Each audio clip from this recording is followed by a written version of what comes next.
అమ్మేసినవి తినకండి, బొమ్మేసినవి తాగకండి, బొమ్మేసినవి కొనకండి. దేవీ దేవతలకి కేవలం హిందువుల దగ్గర కొన్నవి మాత్రమే, చేసినవి మాత్రమే పెట్టండి. Saffron turtle.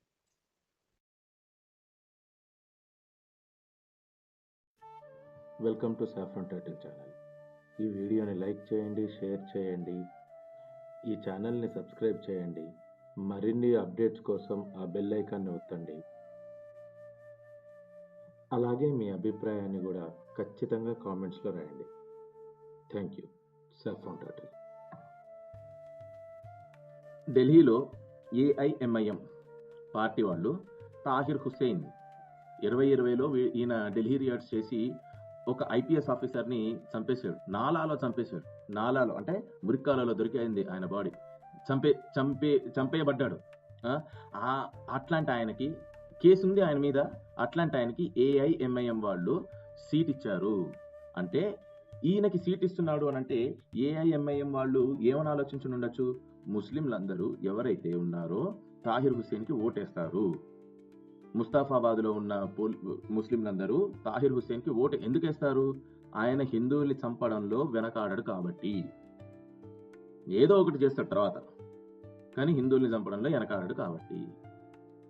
కాంగ్రెస్ 21 మెంబర్స్ ఉన్న ఫస్ట్ లిస్ట్ని ఢిల్లీ అసెంబ్లీ ఎలక్షన్స్ కోసం రిలీజ్ చేసింది. Congress is the first party to release it. చూద్దాం ఇంకా డెవలప్మెంట్స్ ఏం జరుగుతాయి అనేది. వన్ నేషన్ వన్ ఎలక్షన్ బిల్ని ఇంట్రడ్యూస్ చేయాలి అని అనుకున్నారు, కానీ దాన్ని సమీక్ష కోసం అని చెప్పేసి పార్లమెంట్లోకి పెట్టారు. ఒక జాయింట్ కమిటీ దాని మీద సమీక్ష జరిపి మళ్ళీ ఇంట్రడ్యూస్ చేస్తారు. ఇప్పటికి 2 బిల్లులు వెనకాలకి పోయినాయండి. ఈ వన్ నేషన్ వన్ ఎలక్షన్ బిల్లుని ఎవరెవరు తిరస్కరిస్తున్నారు అని మీరు ఇక్కడ లిస్ట్ చూడొచ్చు. అలానే ఎవరెవరైతే గనక వన్ నేషన్ వన్ ఎలక్షన్ బిల్ని సపోర్ట్ చేస్తున్నారు వాళ్ళ లిస్ట్ మీరు ఇప్పుడు చూడండి. ఇందులో ఈ one nation one election bill మీద కొంతమంది కొన్ని మాటలు మాట్లాడారండి. ఖర్గే ఇది అసలు కుదరదు అని అంటాడు.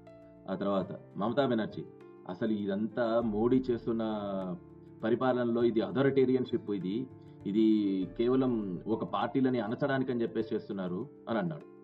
ఆ తర్వాత చంద్రబాబు నాయుడు గారు ఇది ఖచ్చితంగా కావాలి, ఇది నీడ్ ఆఫ్ ది ఆర్ అని అంటున్నారు చంద్రబాబు నాయుడు గారు. ఆ తర్వాత బీఎస్పీ కూడా సపోర్ట్ చేస్తుంది. బీఎస్పీ అంటే బహుజన్ సమాజ్వాదీ పార్టీ, ఒకప్పుడు ఉత్తరప్రదేశ్ని ఏలిన పార్టీ. నెక్స్ట్, అసలు ఈ one nation one election bill ఎందుకు కావాలి అని అంటే, ప్రతిసారి ఎలక్షన్స్ అయ్యేటప్పుడు కామన్ ఎలక్షన్స్ జరిగినట్టుగా తక్కువ ఖర్చుతో అవ్వండి. సో అందరికీ ఒకటేసారి one election one nation bill వస్తే గనక మనకి కాస్ట్ ఎఫిషియన్సీ పెరుగుతుంది. తర్వాత ప్రత్యేకంగా ప్రతి ఒక్క కాన్స్టిట్యుయెన్సీలలోకి విడివిడిగా ఎప్పుడైతే గనక ఎలక్షన్స్ జరుగుతాయో అప్పుడు అడ్మినిస్ట్రేషన్ అనేది కష్టమవుతుంది. అదే గనక ఒకేసారి అంతా వెళ్తే అడ్మినిస్ట్రేషన్ తొందరగా అయిపోతుంది.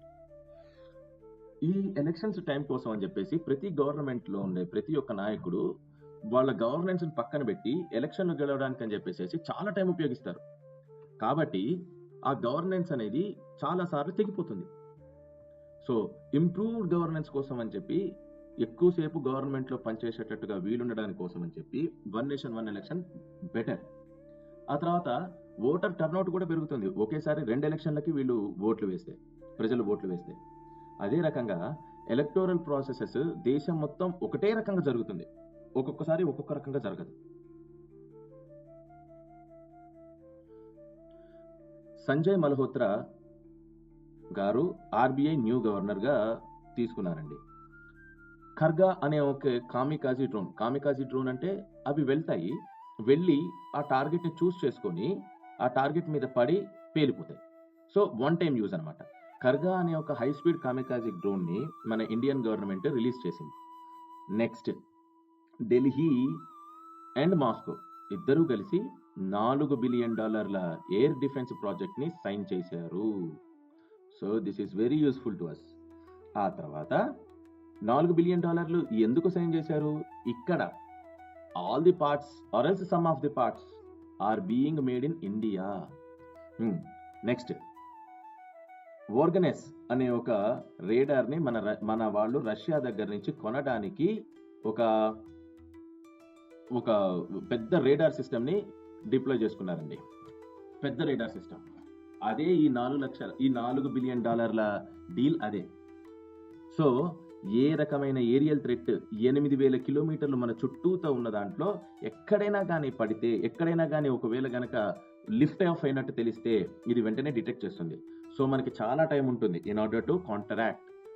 సో ఇది కర్ణాటకలో బీదర్ దగ్గర ఉన్నది, దీన్ని ఇన్స్టాల్ చేస్తారు అని చెప్తున్నారు. సో ఈ బీదర్ దగ్గర నుంచి ఒకవేళ గనక మీరు కొంచెం ఒక 8,000 రేడియస్ కిలోమీటర్స్ తీసుకుంటే మొత్తం ఇండియన్ ఓషన్ తర్వాత చైనా వైపు ఉండే ఓషన్ కూడా కవర్ అవుతుంది. సో మనము ట్రేడ్ని మొత్తాన్ని, అంటే సీలో జరిగే ట్రేడ్ని, ఆ తర్వాత సీలో జరిగే ఏదైనా యాక్టివిటీని మనం ఉత్తగానే పరీక్షించవచ్చు. అలానే మీరు 8,000 కిలోమీటర్ల రేడియస్ తీసుకొని పై వరకు వెళ్తే మీరు దాదాపుగా సిరియా వరకు కవర్ చేస్తారు. On the east side Syria వరకు కవర్ చేసుకుంటూ మెజారిటీ పాపులేషన్, ఎక్కడైతే చైనాలో మెజారిటీ పాపులేషన్ ఉన్నదో ఆ ప్రాంతాలన్నీ కవర్ అవ్వకుంటూ వస్తాయి. బీజింగ్ కూడా కవర్ అవుతుంది. So we will have a lot of information about the aerial threats. అది ఇప్పుడు కనిపిస్తుంది అంటే 8,000 రేంజ్ మైల్లోనే తెలిసిపోతుంది. అంటే బెలాస్టిక్ మిసైల్స్ అది కూడా చైనా దగ్గర ఉన్న బెలాస్టిక్ మిసైల్స్ రేంజ్ కూడా దీనికి కరెక్ట్ గా సరిపోతుంది. బెలాస్టిక్ మిసైల్స్ రేంజ్ కొంచెం ఎక్కువ, 8,700 వరకు వాళ్ళు కొట్టగలుగుతున్నారని అంటున్నారు. బట్ 8,000 మనకు ఒకవేళ దొరికితే, so therefore we can react to the circumstances. అప్పుడు మనం ఫైటర్ జెట్లను పంపించాలా, లేకపోతే కామెకాజెస్ ని పంపించాలా, లేకపోతే షార్ట్ రేంజ్ మిసైల్స్ ని వాడి ఆ థ్రెట్ ని ఆపాలా అనేది మనము we have a plenty time in order to counteract that. So that is one of the best things that Russia is manufacturing for us with the cooperation of India. Some of the parts, అంటే ఇందులో దొరికే కొన్ని parts కేవలం ఇండియాలో తయారు చేయడానికి కూడా Russian ప్రభుత్వం ఒప్పుకుంది. అంటే టెక్నికల్ గా వాళ్ళు ఇంటిగ్రేట్ అవుతారు మనతోటి. టెక్నికల్ ఇంటిగ్రేషన్ జరిగింది అని అంటే, మ్యానుఫ్యాక్చరింగ్స్ ఇక్కడ జరిగినాయి అని అంటే, మిగిలిన వేరే ఇంకొక కాంపోనెంట్స్ కూడా India at least they can do the research, and మనం ఇంకొక మెట్టు ఈ ఆర్మ్స్ మ్యానుఫ్యాక్చరింగ్ లో మనము ఇంకొక మెట్టు ఎక్కినట్టే లెక్క. అలాగే యాపిల్ ఈ 2025 నుంచి యాపిల్ మన ఇండియాలోనే ఎయిర్ పాడ్స్ తయారు చేస్తారు. సో మార్కెట్ ని మేక్ ఇన్ ఇండియా ద్వారా మన చైనా నుంచి మన ఇండియాకి తరలి వస్తుంది. This is a very good news for the development. దీన్ని మనము కూడా భారతీయులమై, ముఖ్యంగా హిందువులము, ఎంతవరకు క్యాష్ చేసుకోవాలి. ఉద్యోగాలు లేవు అని తర్వాత ఏడో కంటే కూడా స్కిల్స్ ని డెవలప్ చేసుకోవడం చాలా important.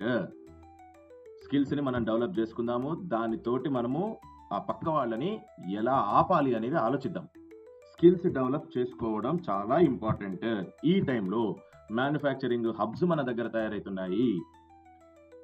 Right. Welcome to saffron title channel. ఈ వీడియోని లైక్ చేయండి, షేర్ చేయండి, ఈ ఛానల్ని సబ్స్క్రైబ్ చేయండి. మరిన్ని అప్డేట్స్ కోసం ఆ బెల్ ఐకాన్ని ఒత్తండి. అలాగే మీ అభిప్రాయాన్ని కూడా ఖచ్చితంగా కామెంట్స్లో రాయండి. Thank you. Saffron title.